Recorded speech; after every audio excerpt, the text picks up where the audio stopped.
Hello नमस्कार दोस्तों, मैं जयेश राजपूत आप लोग का अफेयर्स पर नौकरी में स्वागत करता हूं। हमेशा की तरह शाम में 8 बजे वाला शो लेके हाजिर हूं, जिसमें हम लोग बात कर रहे हैं अभी प्लानिंग कमीशन की, यानी कि भारत में योजना आयोग की। तो हम लोग पहले फर्स्ट वीडियो में बात कर चुके हैं कि प्लानिंग कमीशन यानी कि योजना आयोग कैसे बना, उसकी कब कब चर्चाएँ हुई। ठीक है, फर्स्ट इसकी इस तरह की अवधारणा का विचार किसके मन में आया, और यहाँ तक हम लोग बात कर लिए थे कि योजना आयोग स्वतंत्र भारत जब हुआ, जब इसके क्या कहते हैं संविधान वगैरह भी लागू हो गया, तो उसके बाद हम लोग फर्स्ट पंचवर्षीय योजना की बात हम लोग कर लिए थे। ठीक है,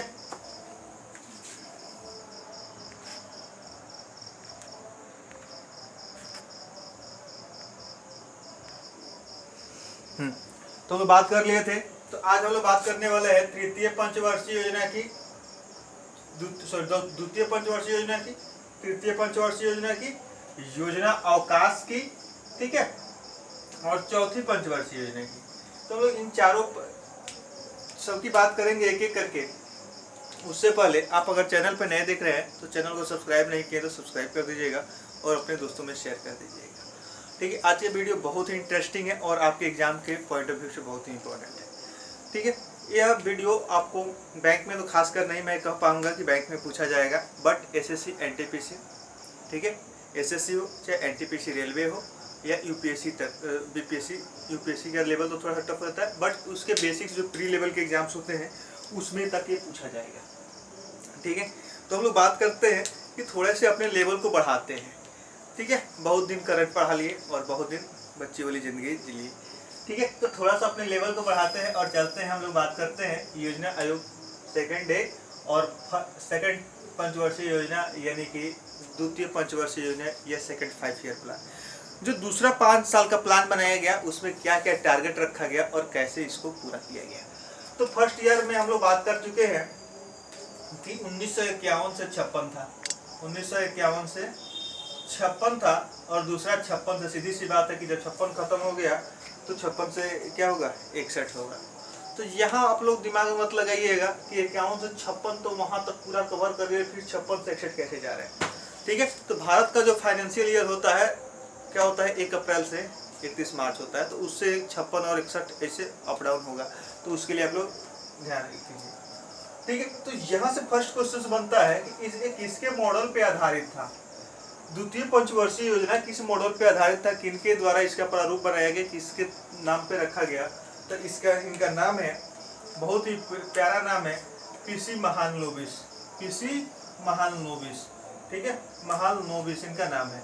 तो भाई जब बनाया गया होगा तो कुछ ना कुछ तो टारगेट रखा गया होगा, सीधी सी बात है, आप लोग भी पढ़ते हैं तो कुछ ना कुछ तो टारगेट रख के चल रहे होंगे कि हाँ अगले साल हमको ए बैंक के एग्जाम्स होने हैं, चाहे पीसीएस होने हैं, चाहे रेलवे होने हैं, तो इसमें हमको क्या करना है, इस एग्जाम को क्लियर कर देना है। ठीक है, जब द्वितीय पंचवर्षीय योजना बनी होगी यानी कि सेकंड 5 ईयर प्लान बना होगा तो कुछ ना कुछ टारगेट रखा गया होगा। अब तो हो गई मॉडल किनके द्वारा बनाया गया। ठीक है, तो अब यहाँ बात करते हैं कि उसका गोल क्या था, उसका लक्ष्य क्या था। ठीक है, तो गोल था भारी उद्योग यानी कि बड़ी बड़ी इंडस्ट्री लगाना, क्योंकि उस समय भारत जो अंग्रेजों से अभी तत्काल में आज़ाद हुआ था, तो उस समय कृषि के साथ साथ इंडस्ट्री का भी क्या हुआ था, शोषण हुआ था, दोहन हुआ था। ठीक है, तो अब देखिए, अब यहाँ पे जब भारी उद्योग, तो ये क्वेश्चन पूछा जाता है कि सेकंड पंचवर्षीय योजना, ठीक है, द्वितीय पंचवर्षीय योजना का लक्ष्य क्या था, गोल क्या था। तो भारी उद्योग याद रखिएगा। तो इसी के तहत दुर्गापुर, भिलाई, राउरकेला में इस्पात कंपनी बनी। ठीक है, यानी कहने मतलब कि आयरन कंपनी बनी। कहाँ कहाँ पे, दुर्गापुर, भिलाई, राउरकेला। दुर्गापुर आपको पश्चिम बंगाल में पड़ता है, भिलाई पहले मध्य प्रदेश में पड़ता था, अब छत्तीसगढ़ में पड़ता है, राउरकेला कहाँ पड़ता है, उड़ीसा में पड़ता है। ठीक है, ये भी क्वेश्चन कई बार एग्जाम्स में पूछे जाते हैं कि राउरकेला, चाहे भिलाई, चाहे दुर्गापुर जो इस्पात संयंत्र बना, इस्पात प्लांट बना, आयरन प्लांट, ठीक है, ये किस पंचवर्षीय योजना में बना था। तो आपको याद रखना है कि द्वितीय पंचवर्षीय योजना में बना था। ठीक है, द्वितीय पंचवर्षीय योजना में भी हमारे प्रधानमंत्री वही थे, कौन थे, आपको याद होगा, जवाहरलाल नेहरू, क्योंकि अभी 56 से 61। अब बात करते हैं तृतीय पंचवर्षीय योजना की यानी कि थर्ड 5 ईयर प्लान की। ठीक है। यह था 1961 से 66, 1961 से 66, बट ये असफल रहा। तो देखते हैं कि क्यों असफल रहा, क्या कारण था इसका असफल होने के पीछे। ठीक है, तो फर्स्ट हम लोग बात करेंगे कि यह किन के मॉडल पे आधारित था। तो तृतीय में याद रखिएगा, तृतीय में 3 आदमी के नाम पे मॉडल कहा जाता है। ठीक है, 3 आदमी मिलकर इस मॉडल को तैयार किया था, जिसको हम लोग कहते हैं सुखमय चक्रवर्ती, सुखमय चक्रवर्ती, जॉन सैंडी और PC Mahalanobis. John Sandy, PC Mahalanobis और सुखमय चक्रवर्ती तृतीय के क्या थे, मॉडल तैयार करता थे, जिसको कहा जाता है कि तृतीय के मॉडल किनके नाम पे आधारित था। ये मॉडल क्या था, तो सुखमय चक्रवर्ती, जॉन सैंडी और पीसी महालनोबिस। ऐसे भी याद रख सकते हैं कि तीसरे में 3 आदमी था, पहले में 1 आदमी था। ठीक है, या ऐसे भी क्या रख सकते हैं कि पहले में 2 आदमी बना लिए, हेराल्ड डोमर। ठीक है, तो डोमर पहले में, ठीक है, और महालनोबिस दूसरे में, 20 दूसरे में, और 3 आदमी किसमें, तीसरे में। ठीक है, 1961 से 66। तो अब बात आती है कि गोल क्या रखा गया था। तो फिर यहाँ पे गोल आ गया, क्या गोल आ गया, कृषि। ठीक है, कुछ बुक्स वगैरह में कृषि और इंडस्ट्री दोनों को प्रायोरिटी दी गई है, बट कुछ बुक्स में इसको योजना अवकाश में दिया गया है। ठीक है, तो मेन देख के चलिएगा कि तृतीय में फिर कृषि को क्या किया गया, प्रायोरिटी ज्यादा दिया गया। दिया तो गया था दोनों को, इंडस्ट्री को और क्या कहते हैं, कृषि को, बट कृषि को प्रायोरिटी ज्यादा दिया गया था तृतीय में। ठीक है, यानी कि थर्ड 5 ईयर प्लान। लेकिन यह जो योजना था असफल हो गया। असफल के पीछे कारण क्या हो गया, असफल होने के पीछे उसी समय भारत पाकिस्तान का युद्ध हो गया, उसी समय भारत चीन का युद्ध हो गया, और उसी समय क्या हुआ, सुखाड़ भी हो गया। ठीक है, यानी कि पंचवर्षीय इन 5 सालों में 3 काम भारत में बहुत ही घातक हो गए, जिससे कि तृतीय पंचवर्षीय योजना क्या हुई, खराब हो गई, असफल हो गई। ठीक है, तो चलिए हम लोग बात करते हैं कब कब हुआ था। तो आप लोग हिस्ट्री वगैरह पढ़े होइएगा तो उसमें याद होगा कि भारत चीन 1962 में, भारत चीन 1962 में, भारत पाकिस्तान 65 में, और सुखाड़ हुआ था 66 में। अब देखिए 3 साल लगातार 62 गया, 65 गया और 66 गया। 3 साल जब बर्बाद हुआ तो क्या किया गया, तृतीय पंचवर्षीय योजना असफल हो गई, यानी कि अपने जो टारगेट रखा गया था उसको पूरा नहीं कर पाई। तो यहाँ से क्वेश्चन बनता है फर्स्ट ऑफ ऑल कि तृतीय पंचवर्षीय योजना का योजना काल क्या था। तो 1961 से 65, फिर 61 से 66 किनके मॉडल पे आधारित था, सुखमय चक्रवर्ती, जॉन सैंडी और पीसी महालनोबिस। ठीक है, लेकिन यह असफल है। तो जब असफल हो गई तो क्या किया गया, बीच में 3 साल का गैप दिया गया। जब तीसरी असफल हुई तो आपको याद रखना है कि तीसरी के बाद 3 साल का गैप है, यानी कि 3 साल का योजना अवकाश है। यानी कि इन 3 सालों में कोई भी पंचवर्षीय योजना नहीं बनी। तो भाई नहीं बनी तो फिर भारत चला कैसे। तो इन 3 सालों में क्या किया गया, 1-1 साल का योजना बनाया गया, 1-1 साल का प्लान बनाया गया। कहने का मतलब कि आपने एक ही बार टारगेट बना लिया कि हमको अगले 2 साल में यूपीएससी या पीसीएस कोई भी क्रैक कर देना है। ठीक है, बट किसी कारणवश आपका नहीं हुआ, असफल हो गए। ठीक है, तो उसके बाद आप क्या कीजिएगा, छोटे छोटे टारगेट बना के कवर करने शुरू करिएगा कि हाँ चलिए हम एक बार में सभी को नहीं कर पाते हैं। ठीक है, बहुत सारे सब्जेक्ट्स पढ़ने होते हैं, तो हम टारगेट करते हैं क्या कि एक-एक सिलेबस को, एक-एक सब्जेक्ट को एक-एक करके हम पढ़ें। ठीक है, जैसे कि मान लीजिए आपने टारगेट किया कि हाँ इस महीने में हमको क्या करना है, पॉलिटी खत्म कर देना है। ठीक है, इस 15 दिन में हमको हिस्ट्री खत्म कर देना है, इसमें हमको ये खत्म कर देना है। तो उसी तरह भारत सरकार ने क्या किया कि 5 साल का एक लंबा प्लान बनाने की वजह से, फेल हो जाने की वजह से क्या किया, 3 साल का गैप लिया और 3 साल में 1-1 साल का क्या किया, ध्यान समझिएगा, 1-1 साल का क्या किया, प्लान बनाया, जिसको हम लोग योजना अवकाश के भी नाम से जानते हैं। ठीक है, और यहाँ पे क्या किया गया, पहला 2 साल जो था 66, 67, 68, 66 से 67 और 67 से 68 जो था वो किस पे दिया भाई, कृषि पे दिया। कहने का मतलब कि किसानों की जब आय हो जाएगी, यानी कृषि से जो उपज हो जाएगा, तो हमारे घर में जब अनाज हो जाएगा तो हम किसी भी चीज़ से लड़ सकते हैं। पहले खाने पीने का व्यवस्था कर लिया जाए। ठीक है, तो समझिएगा कि इस 3 साल में क्या टारगेट रखा गया, पहले 2 साल खाने पीने का व्यवस्था किया गया, यानी कि युद्ध के बाद 2 युद्ध हुए थे, तो आर्थिक स्थिति तो चरमरानी ही थी। ठीक है, उसके बाद सुखाड़ पड़ा था, सबसे बड़ी आफत। ठीक है, तो यहाँ 66 से 69 में क्या किया गया योजना अवकाश में, ठीक है, 2 साल कृषि पे फोकस किया गया, 2 साल एग्रीकल्चर पे फोकस किया गया, और तीसरा साल फिर क्या किया गया इंडस्ट्री पे फोकस किया गया। आई बात समझ में? यानी जब खाने पीने का हो गया तब कमाने की बात आई कि हम इंडस्ट्री वगैरह लगाए, उद्योग लगाए और क्या करें उससे कुछ कमाई करें, ठीक है। तो याद रखिएगा कि यह 3 साल का गैप आप लोग को पूछा जाता है कि कब से कब तक था, और यह प्रथम योजना अवकाश के नाम से भी जाना जाता है, ठीक है। प्रथम योजना अवकाश के नाम से भी जाना जाता है।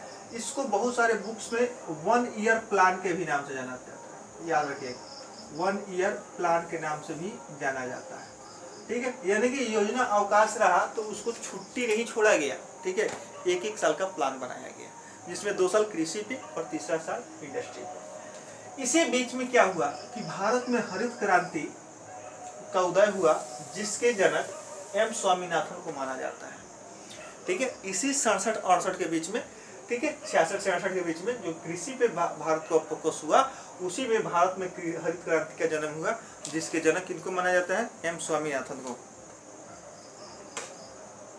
एम स्वामीनाथन को माना जाता है। और यही बात अगर विश्व की कही जाए तो विश्व में नॉर्मन बोरलॉग को कहा जाता है। विश्व में किसको कहा जाता है? नॉर्मन बोरलॉग को। इससे भी क्वेश्चंस आते हैं एग्जाम्स में, ध्यान समझिएगा।